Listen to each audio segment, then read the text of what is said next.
For help with that, we're going to bring in our Monday Money Men, business and markets analyst and NewsMax contributor Seth Denson, and accounting professor at Montclair State University, Dan Geltrude.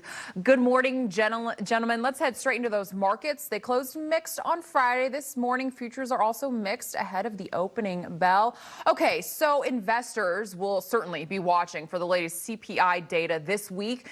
Inflation is still red hot at the grocery store, making Americans concerned once again as to whether or not prices will ever come down. So, Seth, why are prices still going up? Supply, Alex. This is a supply issue. Dan and I have talked about this a number of times, that this Fed is hell-bent on crashing the economy in order to fix this inflation problem, when in reality, at this point, had the Fed reacted sooner to raise interest rates, we would have gotten monetary policy under control and the issues of inflation there. They didn't, and now they're hell-bent on crashing the economy, when in reality, we should be focusing on boosting the economy and supply. I think those can be done in conjunction with one another, but unfortunately, the Fed isn't, and as a result, things continue to the costs rise while supply continues to decline.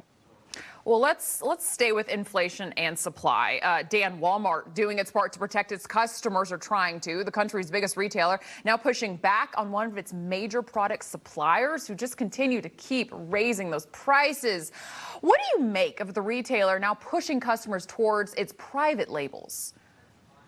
Let's not make Walmart out to be the good guy, right? Always, because they're a large corporation that has to be mindful of their shareholders first and foremost. So they have to make sure that they do protect their bottom line. Now, with that said, Walmart has enormous power to put pressure on its suppliers to keep prices down.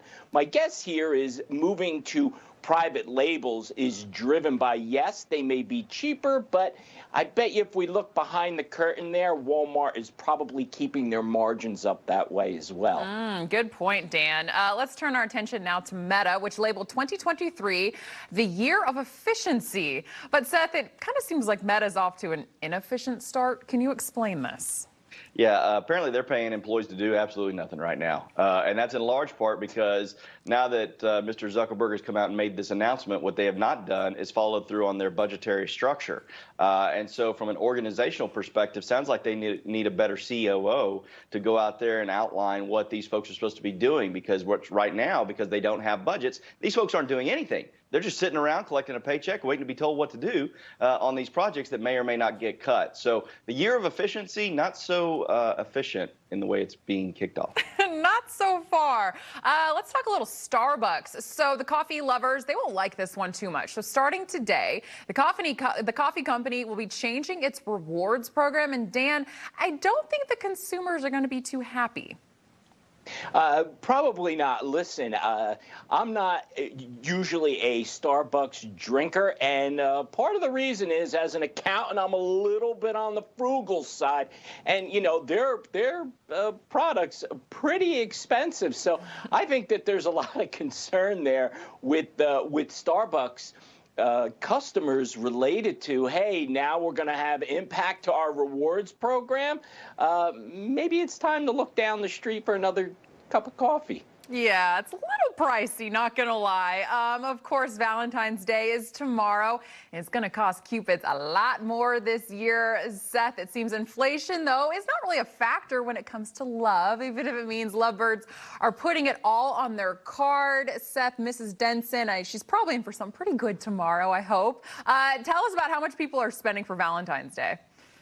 Almost $27 billion, Alex. This is insane. This is insane. If you really love someone, you don't need a special day to tell them how much you love them or even show them how much you love them. Do it all year long. Now, that being said, I will be celebrating Mrs. Denson tomorrow.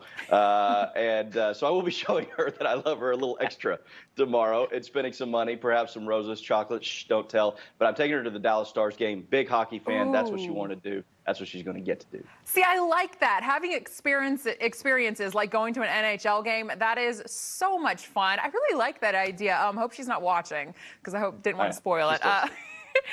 Dan, thank you so much for joining us this morning. And Seth, you will actually be on a little bit later to discuss those Super Bowl commercials, which is going to be a whole lot of fun. Thank you, gentlemen.